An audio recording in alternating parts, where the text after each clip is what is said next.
Hello and welcome. I am Esther. I am Peter's AI assistant to create voiceovers.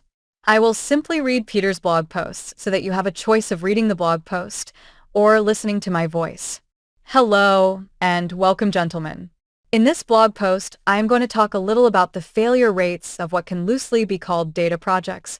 I am prompted to do this because Mike over at the Data Janitor channel sent out a newsletter with some claims about data science projects. In a quote from his newsletter, which was a quote from a Forbes article, we find the following. Quote, in 2016, Gartner estimated that 60% of data science projects were failing. In 2017, analyst Nick Heidecker said it was likely closer to 85%. End quote. Mike says that in the machine learning area, only 4% of data science projects end up with a published usable machine learning model. I have not heard this 4% number before, and even I think that is really bad. So, a good question to ask is what the heck is going on? And perhaps an even better question to ask is this one. Is this new? Or have data style projects had high failure rates historically? Well, I have been in the data analysis space for 34 years. If I wanted to be a bit flexible about that, in 1989 I wrote an SQL language parser that could read SQL-like queries and then go to an IMS database and execute the query and send the resultant data to a file. Yes, you heard me correctly. I wrote an SQL language parser that could read IMS databases using the database definitions for IMS in 1989. It was a very interesting little program to make a point on a project I was the system architect for. That point was that we should not convert the system from IMS to DB2 just to allow querying. So, if you wanted to count that little exercise, I have been in the data query area for 36 years. And not even I have seen it all. I can tell you for certain that the failure rates of all sorts of data query style projects has been above 50% since 1991. Indeed, the very first one I did that was a metaphor implementation was something of a disaster in the first 90 days as well. We created a small database that was queryable, yes, but each query took an hour and cost $400 to execute because CPU time was consumed on a chargeback basis. The customer said that they loved what we did, but were not willing to pay the price per query. So, I spent the next 3 months independently inventing the idea of multi-level summary tables for query access. After those 3 months from July to September 1991, most queries were completed in under 1 CPU second. A good 90% were completed in under 10 CPU seconds. And less than 1% of the queries we had to run took over a minute CPU time, with 0 queries running for the likes of an hour as they had done just 3 months earlier. When I had experienced DB2 people in for demonstrations, they could not believe what they were seeing. I could present national summary level data in less than a second. Then I could drill down on states, on cities, on postcodes, all with sub-second response times. I could drill down on products. I could drill down on demographics. Many of the experienced DB2 people who saw these demonstrations likened them to magic. These were people from inside IBM who handled our other large clients. I was asking them if this seemed useful to them for their accounts. The excitement was overwhelming for my peers. Then in late September, we handed this semi-stable prototype over to the customer's business people. They were allowed to use it as they wished until the end of the year. If they liked it, they could buy it. If they didn't like it, we would turn it off. Please remember this was a customer who paid IBM 10 million Australian dollars a year, so these sorts of try and buy product trials were quite common. We were selling the Metaphor Data Interpretation System. This is the system that Ralph Kimball was the primary designer for. Ralph Kimball was a co-founder of Metaphor Computer Systems in 1982. This is how I became friends with Ralph, even to the extent that he asked me to review his first book and write a guest article for him for his column in the Database Management System magazine. At the end of the year, the customer invited me to a very nice restaurant for a Christmas lunch to say thank you for all my hard work. He told me they had already made back the $300,000 that we were charging them for the system. He told me they made quite a bit more, and that is why the lunch was very nice and very expensive. He was not allowed to tell me what they had done as part of normal IBM business practices. Our customers were told to never reveal to us any information that they did not want public so that IBM employees could not be accused of leaking information to competitors. So I was left wondering what they had done. But one thing I knew was this. The preparation of the data for querying was a key component. In June 1994, I resigned from IBM and went and worked for this life insurance company. As a single-person company, I was allowed to sign a non-disclosure agreement, and, of course, I would honor it. So in July 1994, I found out one of the other key elements of the success of this company. It was described to me in words close to the following. Quote, "The way I use the system is like this. I have an idea, a theory, a hypothesis, some idea of how we might improve the profitability of a segment of our business. I don't know if it's good or bad or otherwise. I go to the system and I start asking it questions to prove or disprove my theory. On average, about 3 ideas are bad, 3 ideas are about what I expected, and 3 ideas are better than expected. But about 1 time in 10 the idea is far better than I expected. About 1 time in 10, I will turn up a diamond of an idea. If I had to liken it to anything, I would liken it to diamond mining. You know there are diamonds in the mine somewhere. You don't know where, so you just have to keep digging. And it's not like it's immediately obvious that something is a diamond. It's more like each question you answer generates 2 or 3 more questions. And you answer those questions and follow the lead, and eventually 1 time in 10 or so, you come up with a diamond." End quote. I asked him what he considered a diamond to be worth. He said that they had set that level to be 300,000 Australian dollars because that is what the system cost them in the first place. Just to add to this conversation, right at the time I joined, they had closed the biggest marketing campaign ever. That campaign came out of an idea by this client. And once they had the results in by the end of August, they had added $440 million of new funds under management from that one campaign. This translates into $4.4 million of new profit annually. So let me repeat that again in case you don't get it or can't believe it. The customer had used the metaphor data interpretation system to analyze data and come up with an idea for a campaign. The campaign itself, and the changes needed, were budgeted at $1 million in 1993. The predicted return on the investment was $2.2 million annually. The actual return on investment once the dust settled was $4.4 million annually. It was the largest and most successful marketing campaign in the company's 100 years of history. And it was only possible because of the metaphor data interpretation system and the database I built. Of course, the guy who did the analysis was a genius as well. In fact, to point out how stunning this was, no other company in Australia ran a similar campaign at a similar time because no other company could figure out the business opportunity.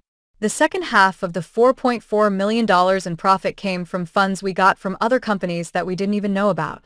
So, by 1994, I knew 2 things that were absolutely necessary to make money out of data-style projects.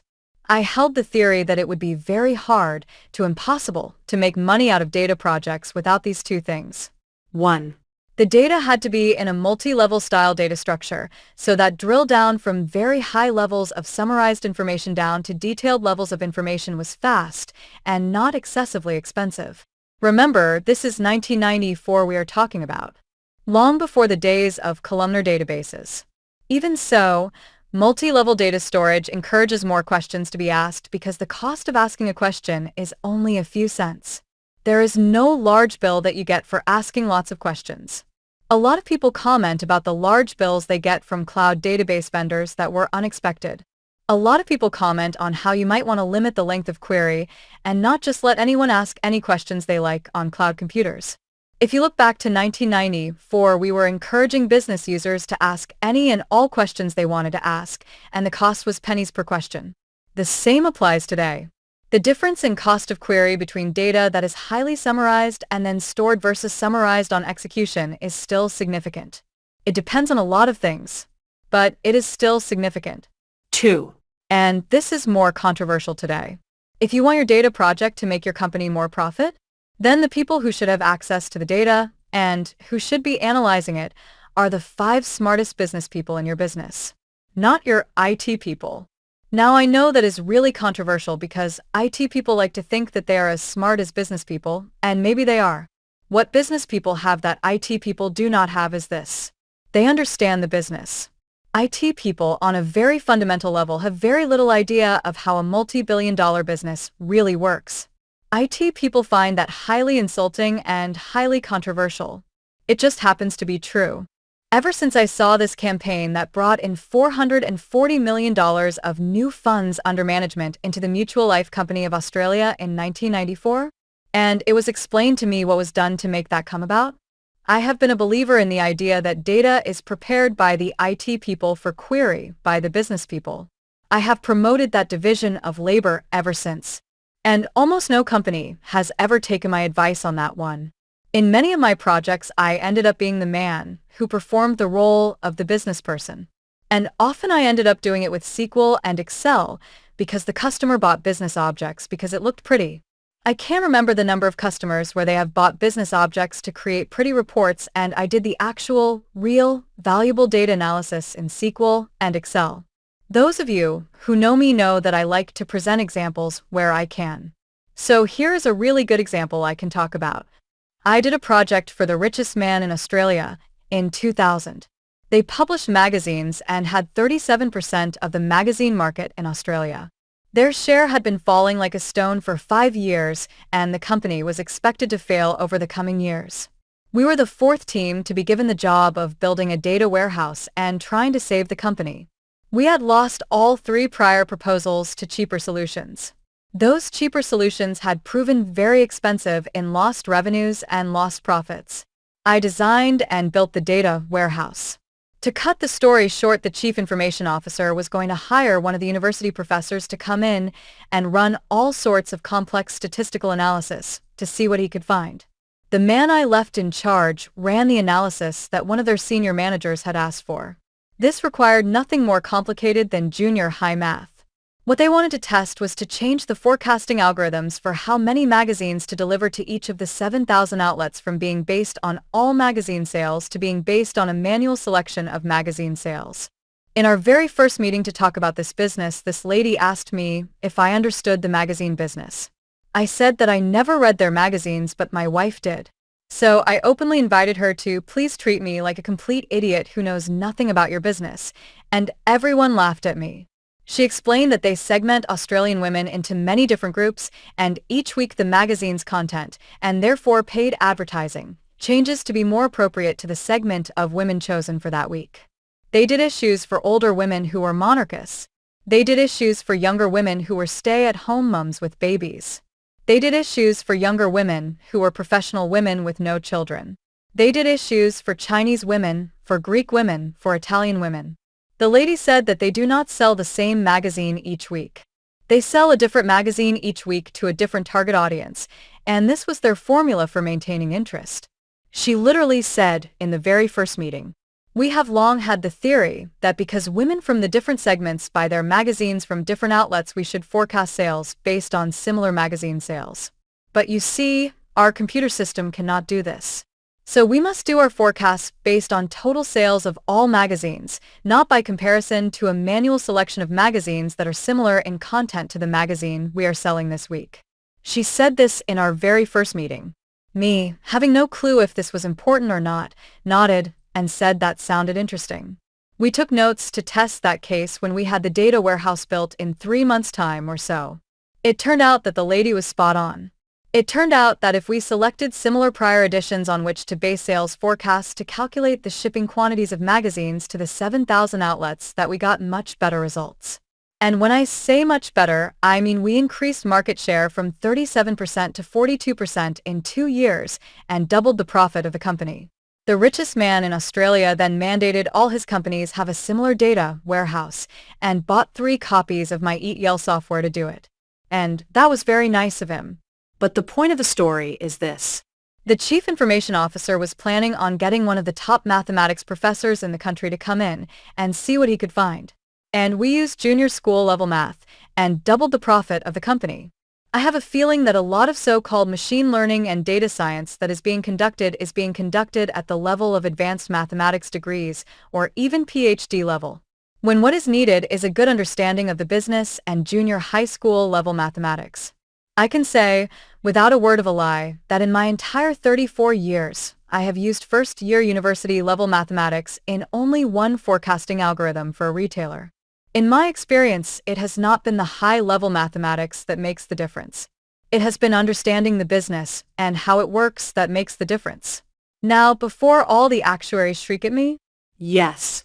I lived in life insurance for 5 years at the Mutual Life Company in Australia. I do know what actuaries do. And I do know how smart they are. In some cases, actuaries have used the data warehouses I have built. They have turned up some very amazing results.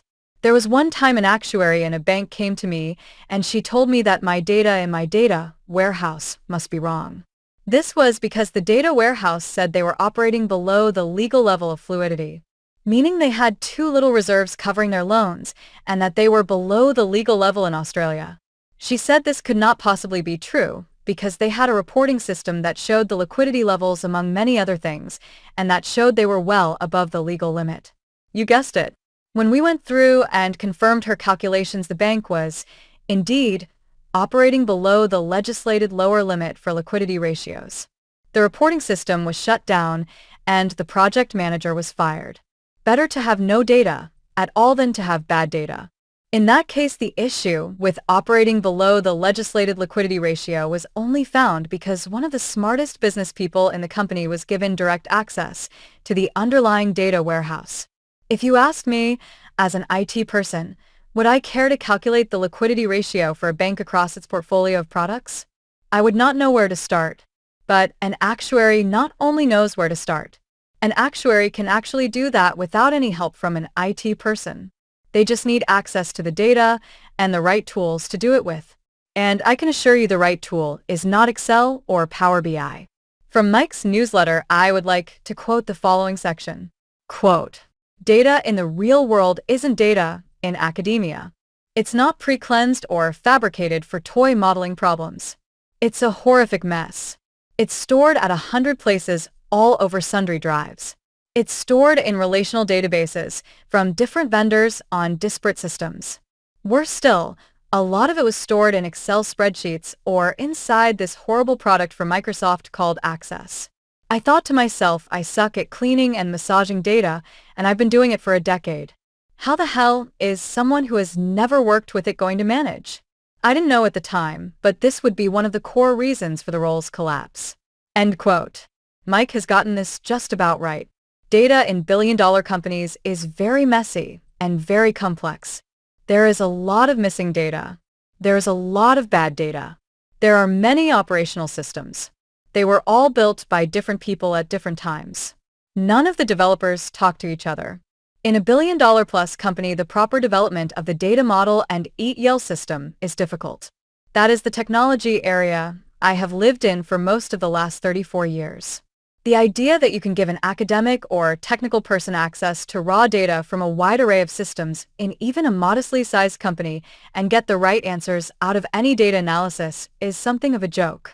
You will get answers. The chances they will be right are very low. It takes people who know what they are doing to build these ETL systems. My now free ETL software is the most productive ETL software available today. I know this because that is exactly what I wrote it to do initially in 1995. I have updated it over the last 30 years to be the most productive ETL software. There are many other things that can happen in a data project that will cause failure of the data project. These two are just the most important two critical success factors. We have published an entire methodology for the development of a data warehouse project along with our data models and ETL software. But at the end of the day, every customer of mine who has taken my advice over the last 34 years has made a lot more profit. Quite a few of my customers who chose not to take my advice had failed projects. And a very large percentage of projects that I was not involved in failed as well. Personally, I would like to see more projects be successful in our industry segment. The problem is that the vast majority of people in my industry segment do not want to take my advice. So, I think we will continue to see more failures. And with that, I hope you found this video interesting and informative. Thank you very much for your time and attention. I really appreciate that. Best regards. Esther, Peter's AI assistant.